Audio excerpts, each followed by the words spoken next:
guys आज हामी के खान लागेको फुफु बनाउन लाग्यो हैन फुफु कसको खाना रे यो अफ्रिकनहरुको खाना फुफु बनाउन लाग्यो सुरुवात है त तास्तै छौ अब हामी यसलाई सानो सानो गरेर काट्छौं सबै यसरी मसिनो काटिसक्छौं अनि त्यसपछि फेरि हामी देखाउँछौं है त अब चाहिँ हामीले काटेर रेडी गरेको छौं अब यसलाई चाहिँ ग्राइन्ड गर्ने हो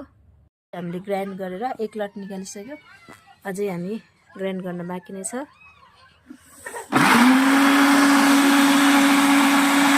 चाहिँ यतिको गरेपछि यसरी खनायौ